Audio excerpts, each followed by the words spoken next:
একদিকে টনি অন্যদিকে সালমা। এদিকে টনি যদি বেঁচে যায় তাহলে সালমার চোখও বেঁচে যাবে। সালমা কি তাহলে চিরদিনের জন্য অন্ধ হয়ে থাকবে? অন্যদিকে টনি কি এখান থেকে জীবন নিয়ে ফিরতে পারবে? গাইস, কি ঘটবে অন্ধকারের নায়ক শর্ট ফিল্মের দ্বিতীয় নম্বর পর্বে? কবে আসবে দ্বিতীয় নম্বর পর্ব? সবার আগে কিভাবে দেখবেন দ্বিতীয় নম্বর পর্ব? সেই সমস্ত বিষয় জানানোর চেষ্টা করবো আজকের এই ভিডিওটিতে। ইতিমধ্যেই পল্লিগ্রাম টিভি অফিসিয়াল ইউটিউব চ্যানেলে অন্ধকারের নায়ক শর্ট ফিল্মের প্রথম পর্বটি আপলোড করা হয়ে গেছে।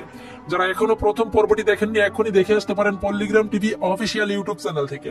আর যারা অলরেডি দেখে ফেলেছেন অবশ্যই কমেন্ট করে জানাবেন অন্ধকারের নায়ক শর্ট ফিল্মের প্রথম পর্বটি কেমন লেগেছে। গাইস, দ্বিতীয় নম্বর পর্বের মূল আকর্ষণ হচ্ছে টনি তার বসের থেকে টাকা নিয়ে আসে, এইটা ঠিক, তবে তার বস টনিকে টাকা দিয়ে তার বসের সেই পালিত কুকুরগুলোই টনির পিছনে লাগিয়ে দেয় টনিকে শেষ করার জন্য। অন্যদিকে টনি এক বাড়িতে আশ্রয়ের জন্য ওঠে, সেই বাড়ির ছেলে কিন্তু টনির বন্ধু হচ্ছে। অবশেষে সেই বন্ধুকে বলে টাকাগুলো নিয়ে সালমার কাছে পৌঁছাতে। সেই বন্ধু বাসা থেকে বের হওয়ার সঙ্গে সঙ্গে বাসায় কিন্তু বোম বিস্ফোরণ হয়ে টনি উড়িয়ে যায়। এখন সেই বন্ধু কি সালমার কাছে যাবে নাকি টনিকে বাঁচাতে আসবে? এটি মিলে সবকিছু মিলে 2 নম্বর পর্বটি অনেক ইন্টারেস্টিং এবং ধামাকা একটি পর্ব হতে চলেছে।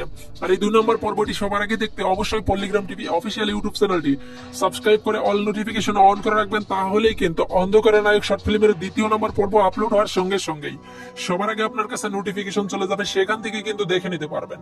আর গাইস, অন্ধকারের নায়ক শর্ট ফিল্মের দ্বিতীয় নম্বর পর্বটি আপনারা দেখতে পারবেন খুব শীঘ্রই। শুটিং, এডিটিং, কালার সবকিছু মিলে 5 থেকে 7 দিনের মধ্যে আপনারা পেয়ে যাবেন পল্লিগ্রাম টিভি অফিসিয়াল ইউটিউব চ্যানেলে। আর যারা এখনো আমাদের চ্যানেলটি সাবস্ক্রাইব করেননি অবশ্যই পল্লিগ্রাম টিভি ইউটিউব চ্যানেলের প্রতিটি পর্বের আপডেট সবার আগে পেতে অবশ্যই আমাদের চ্যানেলটি সাবস্ক্রাইব করে রাখবেন। আর গাইস, অন্ধকারের নায়ক এই শর্ট ফিল্মের দ্বিতীয় নম্বর পর্বটি দেখার জন্য কারা কারা বেশি আগ্রহ প্রকাশ করতেছেন অবশ্যই তাদের নাম কমেন্ট বক্সে জানাতে পারেন। এবং আজকের ভিডিওটিকে কোন জেলা থেকে দেখছেন সেটাও কমেন্ট বক্সে জানাতে ভুলবেন না। এই ছিল আজকের ভিডিও। সকলের সুস্বাস্থ্য ও দীর্ঘায়ু কামনা করে এখানে বিদায় নিচ্ছি। সবাই ভালো থাকবেন, সুস্থ থাকবেন, অন্যায় হতে বিরত থাকবেন। ধন্যবাদ সবাইকে।